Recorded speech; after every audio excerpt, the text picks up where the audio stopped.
और आज का जो हमारा सेशन रहेगा उसमें हम डिस्कस करेंगे प्रिंसिपल ऑफ सुपरपोजिशन और कुछ इम्पोर्टेंट न्यूमेरिकल हम डिस्कस करेंगे जो बेस्ड होंगे Coulomb's law and principle of superposition पर। आज का जो हमारा पहला टॉपिक हम शुरू करने जा रहे हैं सुपरपोजिशन प्रिंसिपल।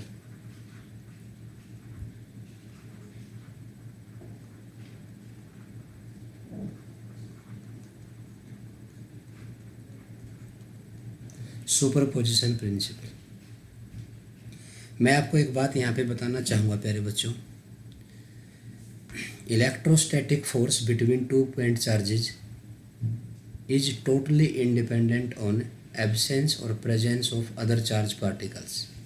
मेरा कहने का मतलब ये है, अगर हमारे पास कोई भी 2 पॉइंट चार्ज हैं Q1 और -Q2, ठीक है, इनके बीच का डिस्टेंस मान लिया d है, तो Q1 और Q2 के बीच में जो फोर्स होगा, अब बताओ Q1 पे फोर्स किधर लगेगा प्यारे बच्चों?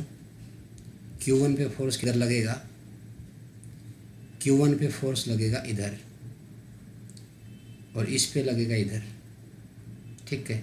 ये क्या लिखूँ मैं लिखूँगा force on 1 due to 2। Clear? अब कोई तीसरा चार्ज इनकी ज़िंदगी में आ गया Q3,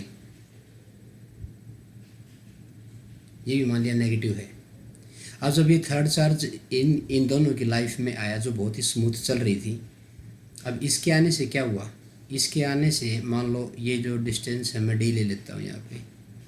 अब Q1 पे Q3 की वजह से इधर लग गया फोर्स, कितना है ये? Force on 1 due to 3 and 3 due to 1, ये इधर आ जाएगा। तो मेरा सिंपल मीनिंग ये है कहने का प्यारे बच्चों, जब ये दो चार्जेस इनिशियली प्रेजेंट थे यहाँ पे, तो उनके बीच में जो फोर्स था, कितना था force? K Q1 Q2 by d²। अब जो थर्ड चार्ज आ चुका है, अब थर्ड चार्ज के आने से इन दोनों का जो ये फोर्स था पहले वाला, इसमें कोई भी चेंज नहीं आएगा। मेरा कहने का मतलब ये है, दो चार्ज के बीच में जो इलेक्ट्रोस्टैटिक फोर्स प्रेजेंट होता है वो किसी तीसरे चार्ज के होने या ना होने पे डिपेंड नहीं करता। पहली बात तो है ये। दूसरी बात, अब जो थर्ड चार्ज की वजह से अब फोर्स तो लग गया ना इनके बीच में 1 और 3 के बीच में, तो यहाँ पे जो रिजल्टेंट फोर्स है ना, जो रिजल्टेंट फोर्स ऑन Q1 वो चेंज हो गया है प्यारे बच्चों। मेरी बात को समझने की कोशिश करना आप। मैंने क्या बोला? पहले तो Q1 और Q2 दो चार्ज थे, तो 1 पे Q2 चार्ज लगा रहा था और Q2 पे Q1 लगा रहा था, उनके बीच में फोर्स था ये, ओके। अब जो Q3 आ गया, अब Q3 की वजह से जो फोर्स आया वो इस फोर्स के ऊपर कोई भी चेंज नहीं आएगा। Q3 के आने या ना आने से इस फोर्स पे कोई फ़र्क नहीं पड़ेगा। लेकिन जब Q3 आया, अब Q3 ने तो Q1 पे लगाया ना फोर्स से, तो जो नेट फोर्स है ना किस पे? Q1 पे, वो पहले तो किसकी वजह से था? ओनली Q2 की वजह से, बट अब किसकी वजह से भी आ गया? Q3 की वजह से भी आ गया। तो जो नेट फोर्स है ना किसी भी सिंगल चार्ज पे, वो चेंज हो जाएगा, बट दो चार्ज के बीच में लगने वाला फोर्स किसी थर्ड चार्ज की प्रेजेंस और एब्सेंस से अफेक्ट नहीं करता। उम्मीद करता हूँ ये बात आपको समझ में आई है प्यारे बच्चों। अब हम बात करते हैं प्रिंसिपल ऑफ सुपरपोजिशन। तो प्रिंसिपल ऑफ सुपरपोजिशन यही बताता है, अब मान लिया ये जो चार्ज यहाँ पे Q1 था, अब Q1 पे फोर्स लगाने वाला Q2 भी था, Q3 था, और भी ले लो आप charges Q4 Q5 Q6 up to n number of charges हम ले सकते हैं। तो Q1 पे जो नेट फोर्स लगेगा वो ऑल इंडिविजुअल फोर्सेज के वेक्टर सम के इक्वल हम लिख देंगे। मेरा कहने का मतलब ये है, अगर ये कोई चार्ज हमारे पास Q0 है और एक चार्ज यहाँ पे है Q1, एक चार्ज यहाँ पे है Q2, एक चार्ज यहाँ पे है मान लिया Q3, एक Qn मान लेता हूँ, एंड सो ऑन, ठीक है। तो बताओ मुझे इसमें ध्यान से आप समझ गए तो मुझे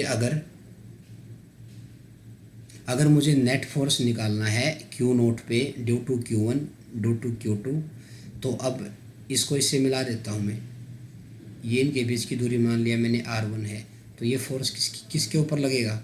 फोर्स ऑन नोट किसकी वजह से? 1 की वजह से। ऐसे ही प्यारे बच्चों ये आ जाएगा, अगर मैं इसको ऐसे मिलाऊंगा तो ये दूरी मैं R2 मान लेता हूँ। ये फोर्स किसका आ गया, force on naught charge due to 2 and up to so on मान लिया, ये डिस्टेंस मान ली मैंने RN, और ये फोर्स कितना बन जाएगा प्यारे बच्चों, force on Q naught due to nth of charge. अब QN ये जो Q नोट है, इस पे जितनी भी फोर्सेज लगेंगी, तो जो इस पे नेट फोर्स अगर मैं लिखूँगा यहाँ पे F नेट या F रिजल्टेंट भी बोल सकता हूँ, तो वो किसके इक्वल आएगा, it is the vector sum of all individual forces, it is the vector sum of all individual forces and so on up to Fn। ये बन गया प्यारे बच्चों, इसको बोलते हैं प्रिंसिपल ऑफ सुपरपोजिशन।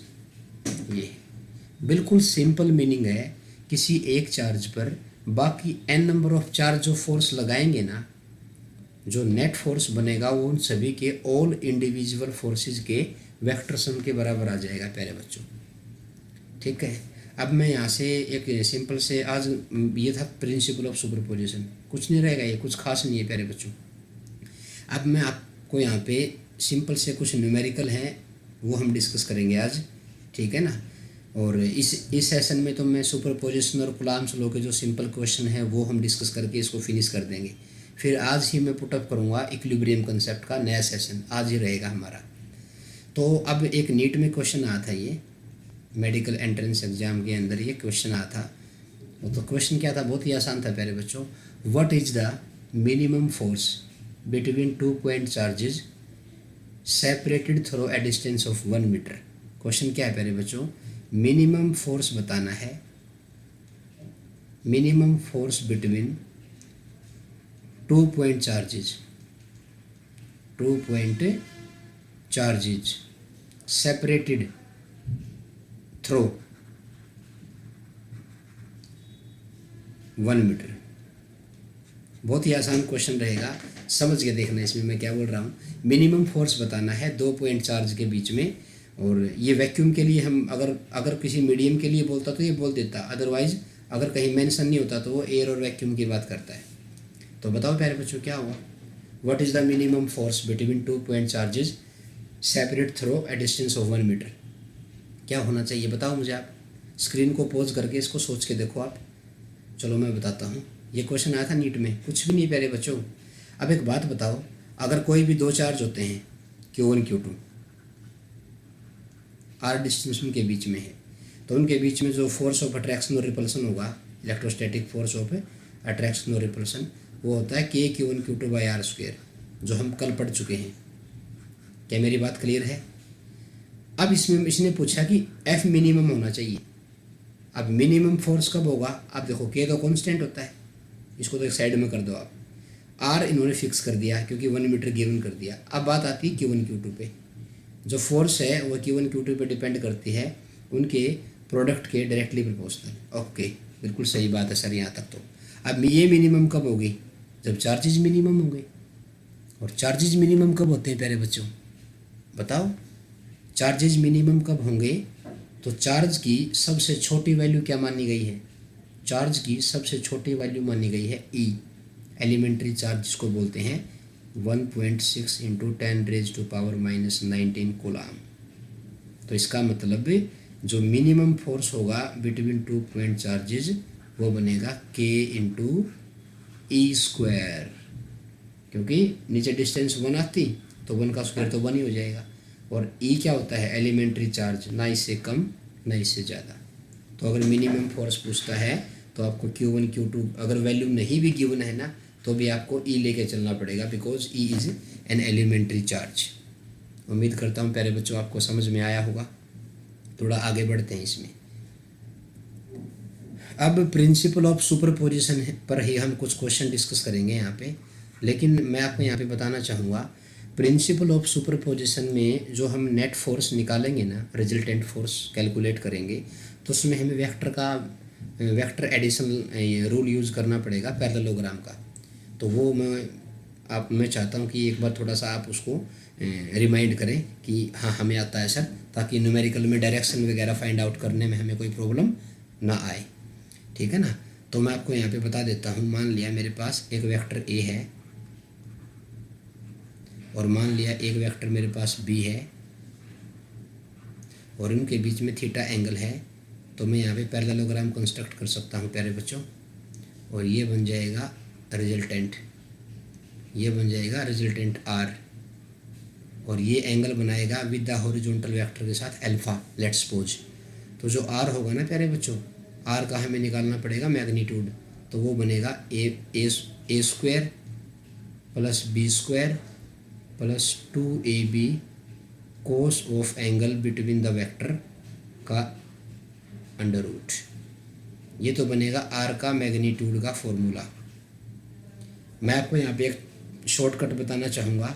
अगर दोनों के दोनों वेक्टर इक्वल है मैग्नीट्यूड वाइज,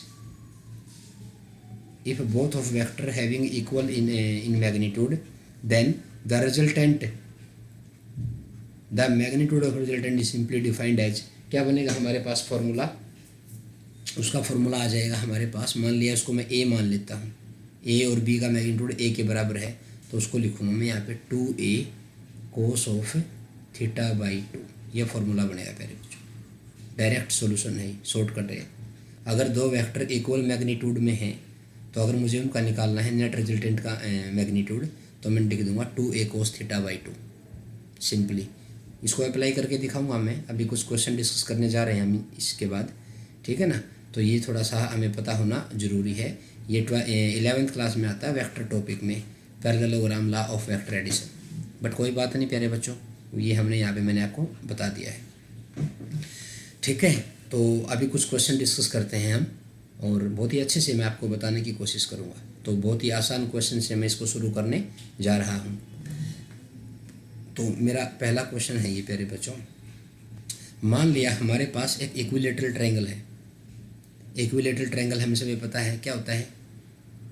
इक्विलेटरल ट्रायंगल जिसका हर एक एंगल होता है 60 डिग्री और उसकी जो साइड होती हैं वो आइडेंटिकल होती हैं, क्या आ जाएगा। मान लिया ये इसके वर्टिसेस हैं, ठीक है। ये मान लो ए है, ये मान लो बी है, ये मान लो सी है, और ईच ऑफ साइड ए है, ठीक है।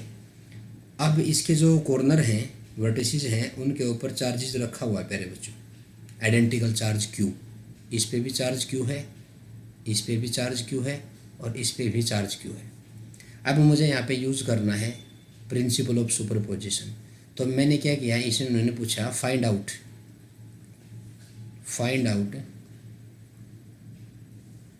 F net, find out F net at C due to all. मुझे इस सी वाले पे नेट फोर्स निकालना है बाकी सभी की वजह से। तो मुझे यहाँ पे कौन सा रूल यूज़ करना पड़ेगा प्यारे बच्चों, प्रिंसिपल ऑफ सुपरपोजिशन। मैंने आपको बताया था। चलो ट्राई करते हैं इसको, अपनी स्क्रीन को पोज करके। चलो पहला क्वेश्चन तो मैं ही करवा देता हूँ, ठीक है। अब एक बात बताओ आप, ए की वजह से सी वाले पे force along the line joining, along the line joining इधर आ जाएगा। क्या लिखूँ ये, force on C due to A, इधर आ जाएगा ना। कितनी वैल्यू लिखूँ बताना एक बार, के q square by a square. बिल्कुल आसान है ना प्यारे बच्चों। अब ये की वजह से ये भी किधर रहेगा, इस लाइन ज्वाइनिंग के अलोंग इधर। क्या लिखूँ इसको, force on C due to B, ये इधर आ जाएगा। क्या लिखूँ value, K q square by a square. अरे वाह, ये तो दोनों बराबर आ गए ना।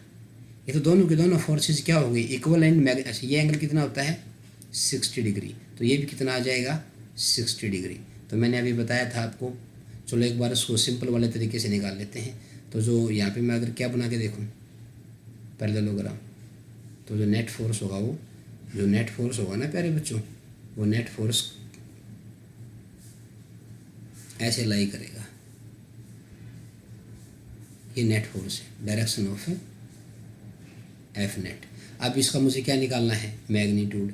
तो क्या मैंने फॉर्मूला बताया था, if both of forces having equal in magnitude then the resultant is equal to 2 into क्या बनेगा, आइदर फोर्स यानी कि K q square by a square into cos of angle between them. Angle कितना है 60/2, थीटा/2 होता है ना, और एंगल कितना है थीटा, तो यानी कि 30 हो जाएगा ये।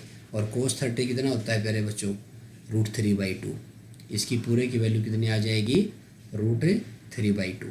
तो यानी कि एफ नेट यहाँ पे क्या लिखूँ, ये थोड़ा सा कलर अजीब सा आ गया, क्लियरली शो नहीं हो रहा है ये, ठीक है ना। चलो मैं लिख देता हूँ इसको, ये ले लेता हूँ। तो एफ नेट क्या लिखूँ प्यारे बच्चों, एफ नेट हमारा आज आएगा, क्या लिखूँ 2 इंटू KQ²/A² इंटू √3/2। 2 से 2 कट जाएगा, तो फाइनल जो वैल्यू आएगी वो आ जाएगी √3KQ²/A²। ये हमारा आंसर आ जाएगा प्यारे बच्चों, ये है भाई। उम्मीद करता हूँ कि आप सभी को ये अच्छे से समझ में आया होगा। चलो और आगे बढ़ते हैं, ठीक है प्यारे बच्चों। ये था 3 चार्जेस को लेके। अगर मैं नेक्स्ट क्वेश्चन में लेके चलता हूँ 4 पॉइंट चार्जेस। मान लिया मेरे पास कोई स्क्वायर शेप में, मान लो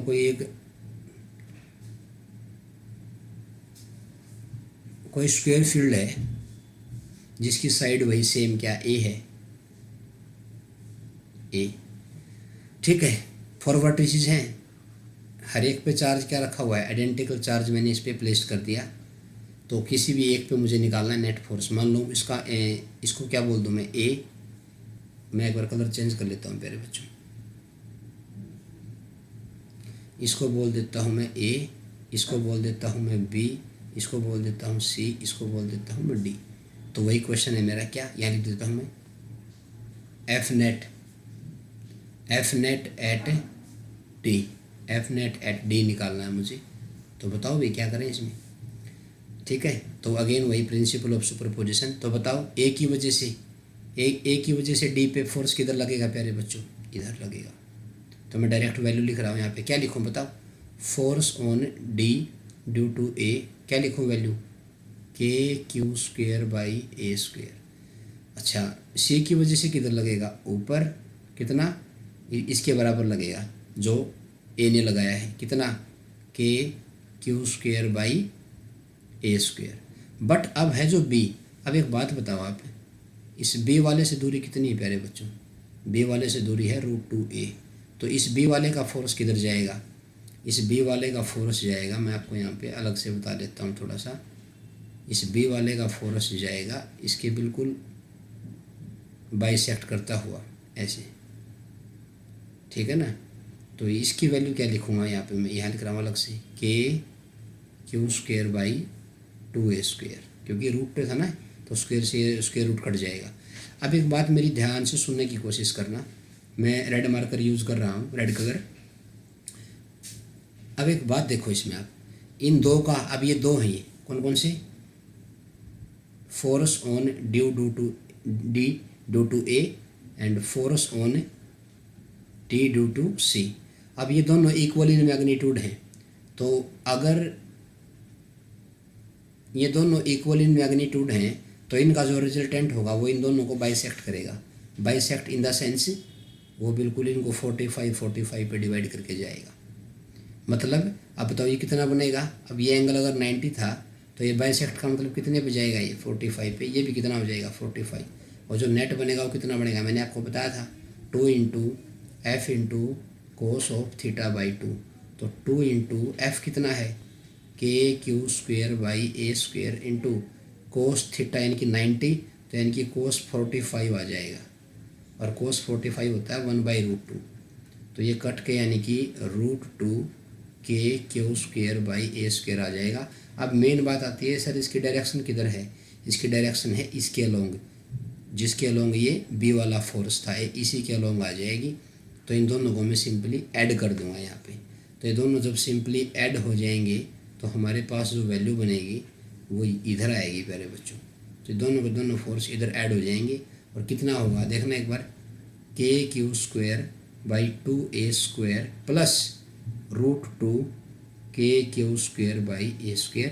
अब इसको सिंपली आप जो भी फैक्टर इसमें से कॉमन निकल रहा है उसको कॉमन निकाल दो, तो ये किसके इक्वल आ जाएगा 1/2 √2/1। ये आ जाएगी प्यारे बच्चों, net force on D due to all forces. ठीक है प्यारे बच्चों, थोड़ा आगे बढ़ते हैं इसमें। अब इसमें थोड़ा सा मैं ये था, अब मान लिया अब हम रखेंगे सिमेट्रिकल केस लेके चल रहे हैं। ठीक है,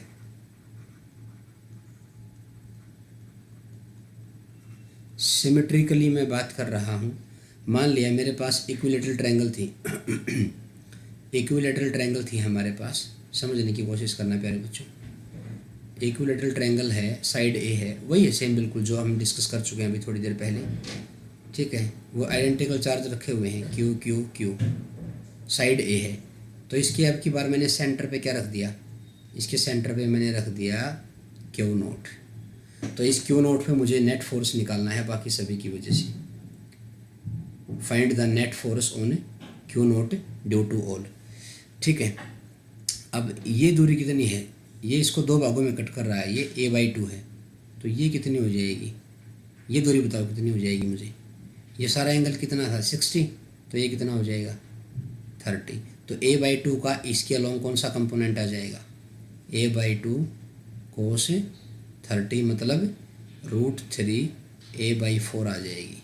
प्यारे बच्चों ये जो दूरी है ना यहाँ से लेके यहाँ तक, ये कितनी आ जाएगी √3/4। अब एक बात बताओ, तो जो ये दूरी √3 a/4 आई, तो इधर से भी तो सेम आएगी ना, और उधर से भी सेम आएगी। तो एक बात आप ध्यान से समझने और सोचने की कोशिश करना इसमें। अगर मैं अब देखो इसकी वजह से इस पे फोर्स इधर लगेगा ना, ये लग गया, और इसकी वजह से किधर लगेगा, इधर लगेगा, और इसकी वजह से प्यारे बच्चों वो लगेगा नीचे। अब एक बात बताऊँ मैं आपको, ये एंगल रहेगा हमारा 120, कितना रहेगा। अब ये जो F है और ये जो F है और ये जो F है, तीनों बराबर रहेंगे, बट इनका जो नेट होगा वो ऊपर जाएगा और वो इसको कट कर देगा, और F नेट किसके इक्वल आ जाएगी, ये 0 के बराबर आ जाएगी। अगर मैं सिमेट्रिकली बात करूं और चार्ज को सेंटर पर रख दिया और बाकी सभी चार्जेस की वजह से उस पर अगर फोर्स हम निकालते हैं तो वो 0 बनेगा।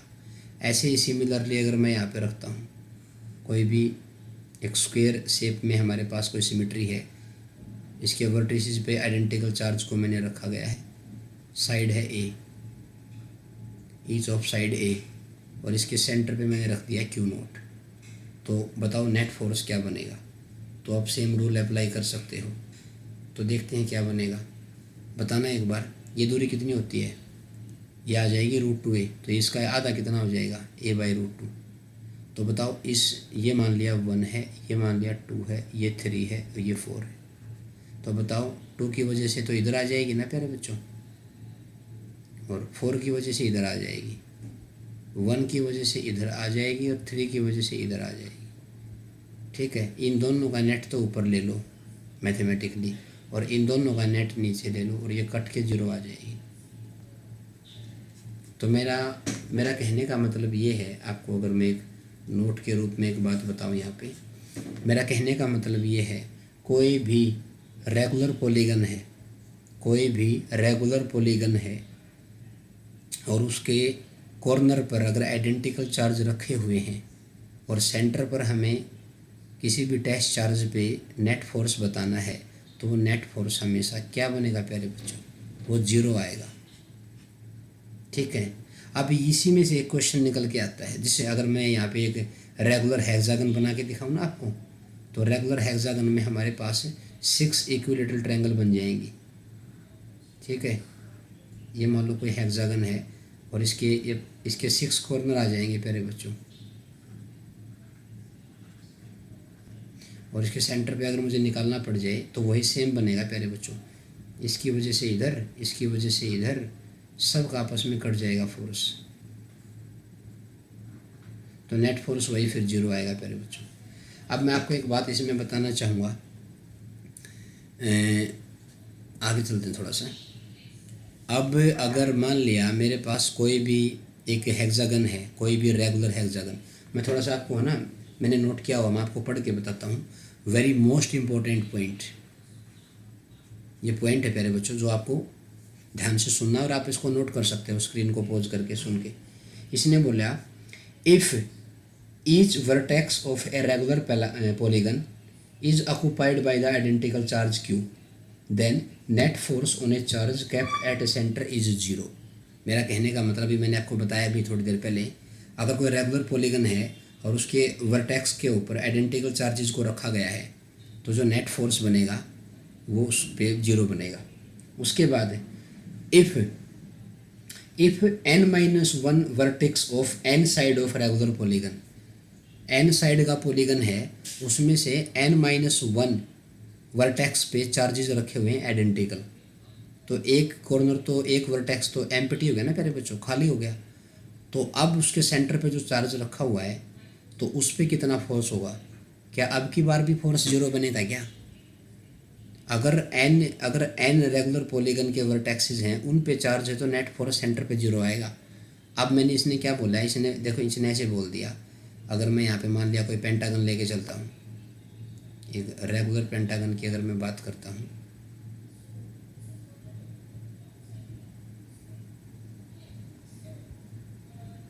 ये ले लेता हूँ, ठीक है ना। ये सारी की सारी ये सेंटर है भाई, ये सारी साइड ए है यहाँ पे, ठीक है ना। ये 5 ट्रायंगल बन गए यहाँ पे इक्विलेटरल, 1 2 3 4 5, ठीक है। ये सब साइड ए हैं। अब इसमें क्या बोला है इसने, इसके अब इसमें देखो इसके कितने वर्टेक्स हैं बताओ बच्चे? 5। तो इसमें 4 पे चार्ज रखा हुआ है, मान लिया इस पे रख दिया Q, इस पे रख दिया Q, इस पे रख दिया Q और इस पे रख दिया Q, इस पे नहीं रखा, ये खाली है, ये एम्प्टी है, और सेंटर पे रख दिया Q नोट। अगर यहाँ पे भी Q होता तो नेट फोर्स जीरो आता। क्या ये बात क्लियर है? Yes, very good. अब ये खाली है तो क्या करूँ भाई, इसमें इस पे मुझे नेट फोर्स निकालना है। क्या अब की बार नेट फोर्स जीरो होगा क्या? नहीं, जीरो नहीं होगा प्यारे बच्चों, जीरो नहीं होगा भाई। तो क्या करूँ बताओ? तो क्या करूँ मैं, इसमें हम एज्यूम करते हैं, इसमें हम एज्यूम करते हैं प्यारे बच्चों, क्या एज्यूम करते हैं, इस पे हम मान लेते हैं प्लस Q और माइनस Q। मेरी बात को ध्यान से समझने और सुनने की कोशिश करना। जो एम्प्टी वाला हमारा वर्टेक्स था उस पे हम equal and opposite charge assume कर लेते हैं। अब अगर मैं इस प्लस को लूँ, मेरी बात को ध्यान से सुनना, अगर इस प्लस को लेके हम सिमेट्री बनाते हैं तो क्या बनता है? नेट फोर्स, नेट फोर्स बनता है जीरो। बट ये जो माइनस Q है, अब इस बाकी को खाली कर दो, सिर्फ माइनस Q और Q की बात होगी यहाँ पे। अब ये माइनस Q है और ये इधर Q है, Q नोट है और A दूरी है। तो अब बताओ इस वाले पे फोर्स किधर होगा? या ये वाला जो ये माइनस Q वाला है, ये इस Q नोट पे किधर लगाएगा फोर्स?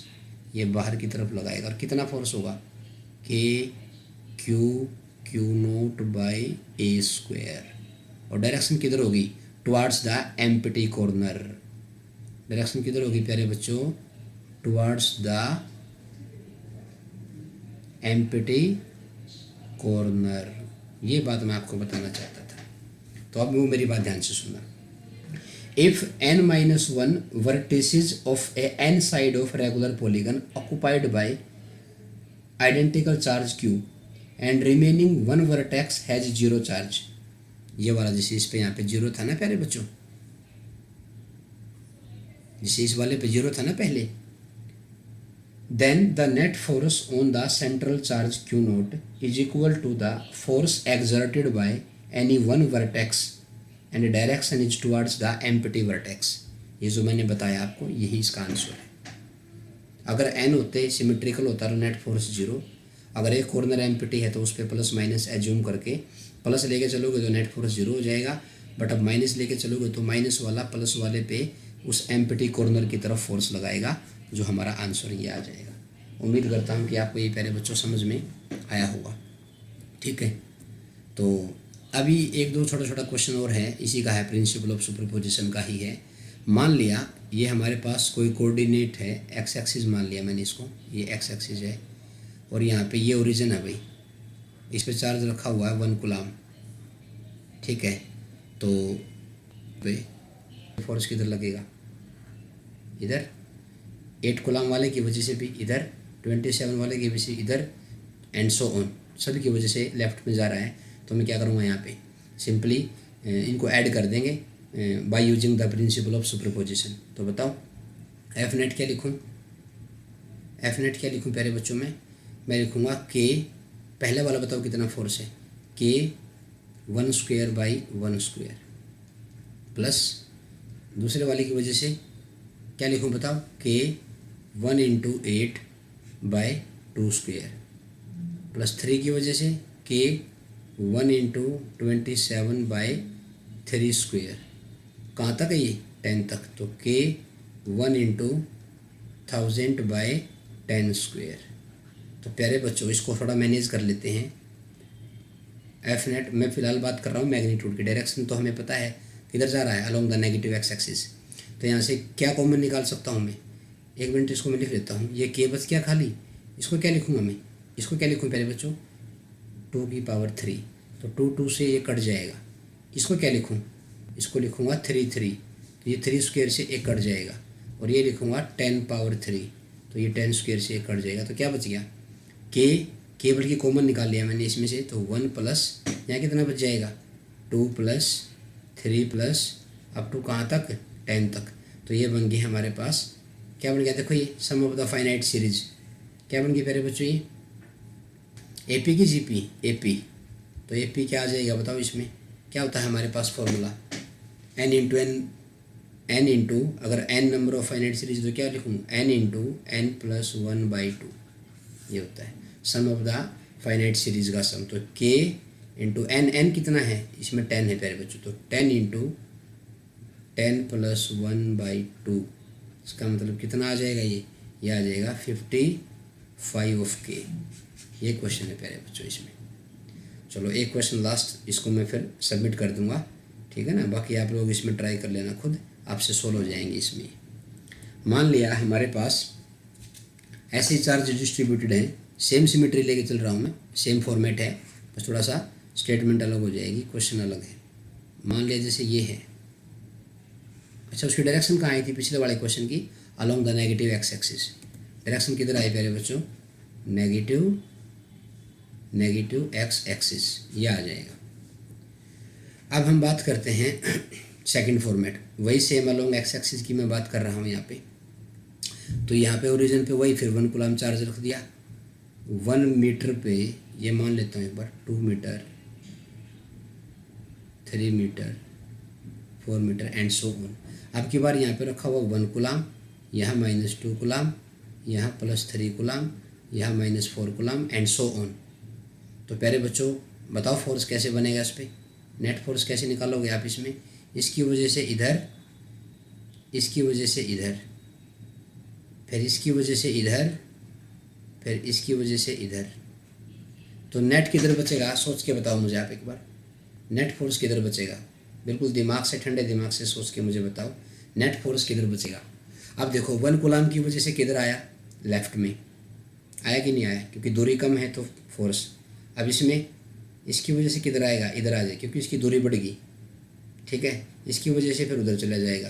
तो प्यारे बच्चों अगर मैं यहाँ पे लिखूँ नेट फोर्स, तो यहाँ पे मैं एफ नेट बनेगा, मैग्नीट्यूड की अगर बात करूँ मैं, तो क्या बनेगा बताओ, के 1 स्क्वायर बाई 1 स्क्वायर माइनस, क्यों, क्योंकि डायरेक्शन मैं लेके चल रहा हूँ प्लस इस वाले के लिए, मैं इस वाले के लिए प्लस लेके चल रहा हूँ, इस वाले के लिए मैं प्लस, तो ये इधर वाला माइनस हो जाएगा ना, तो माइनस क्या लिखूँ, के इंटू 2 इंटू 4/4, फिर प्लस इसकी वजह से कितना आ जाएगा, के 3/9, फिर माइनस के 4/16, प्लस माइनस ऐसे चलता रहेगा प्यारे बच्चों। तो क्या कॉमन आ गया यहाँ पे, के, तो ये बच गया 1 माइनस के 1/2 प्लस के 1/3 माइनस के 1/4 प्लस के 1/5 माइनस के 1/6 एंड सो ऑन चलता रहेगा। तो इसका मतलब अब बताओ ये एपी है, जीपी है, क्या है ये ना तो एपी और ना ये जीपी।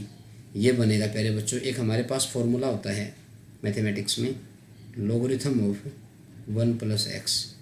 तो यहाँ पे होता है वो x minus x² 2 plus x3/3 minus x4/4 plus x5/5 and so on. अगर मैं इस फार्मूला में x की जगह पे क्या पुट कर देता हूँ 1, तो हमारा देखना क्या बनेगा, ये बनेगा लॉगरिथम ऑफ 1 + 1 किसके इक्वल आ जाएगा 1 - 1/2, ये बन जाएगा प्यारे बच्चों सेम टू सेम। तो मेरा कहने का मतलब ये जो एफ नेट है किसके बराबर आएगी यहाँ पे k इंटू लॉगरिथम ऑफ 2 आ जाएगी। थोड़ा हट के क्वेश्चन था, ठीक है ना, थोड़ा ज़्यादा मैथमेटिक्स में चला गया ये मैथमेटिक्स की जो टर्म यूज़ करनी पड़ेगी मेरे को। तो ये था प्यारे बच्चों हमारे पास, ठीक है। तो एक मैं आपको लास्ट क्वेश्चन घर के लिए बोलता हूँ और उम्मीद करता हूँ कि आप उसको सॉल्व कर पाओगे, ठीक है ना। एक लास्ट क्वेश्चन है मेरी तरफ से, ठीक है, प्रैक्टिस क्वेश्चन है घर के लिए। तो वो क्वेश्चन क्या है, ठीक है, मान लिया एक चार्ज है मेरे पास Q1 जिसका मास है m और इसको मैंने फिक्स कर दिया, और इस वाले चार्ज से R1 दूरी पे, ये दूरी है R1, एक चार्ज है Q2 जिसका मास सेम है, इसको यहाँ से रिलीज़ कर दिया गया।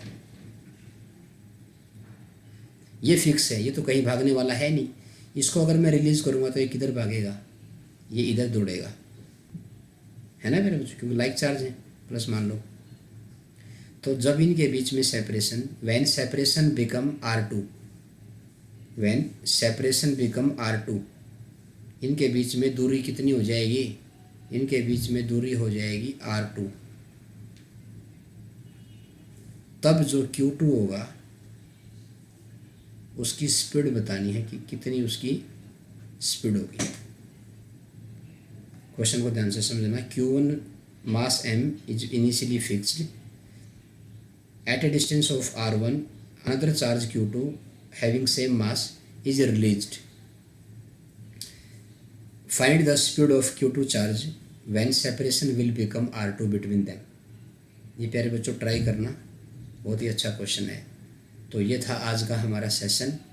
नेक्स्ट सेशन में हम डिस्कस करेंगे इक्विलिब्रियम कंसेप्ट। बहुत ही अच्छे से आपको बताने और समझाने की कोशिश करूँगा। तब तक के लिए थैंक यू, और प्लीज़ आप हमारे इस चैनल को ज़्यादा से ज़्यादा सब्सक्राइब करो, और जो भी आपका फ्रेंड ग्रुप है, आपके रिलेटिव्स हैं, ठीक है ना, जिनसे आपकी अच्छी बोलचाल है, प्लीज़ आप इसको ज़्यादा से ज़्यादा कन्वे करो। और क्योंकि हमने भी हमारी जो तैयारी है वो एक अच्छे तरीके से हम शुरू करने जा रहे हैं, और अगर उसमें आपका कोऑपरेशन रहेगा तो हम सब के लिए अच्छा है, ठीक है ना। और जैसे कि आप सभी जानते हो, बिल्कुल ये फ्री ऑफ कॉस्ट प्लेटफॉर्म है। तो जो ज़रूरतमंद बच्चा है उसकी थोड़ी सी मदद हो जाए तो उसमें आपका भी भला होगा, ठीक है ना। तो बस बार बार यही गुजारिश रहती है कि ज़्यादा से ज़्यादा आप हमारे चैनल को सब्सक्राइब करो, शेयर करो, ताकि जो ज़रूरतमंद बच्चा है वहाँ तक हम पहुँच पाएँ, ठीक है। तो आज अभी तक के लिए थैंक यू सो मच। मिलते हैं नेक्स्ट सेशन में। Take care, thank you, bye.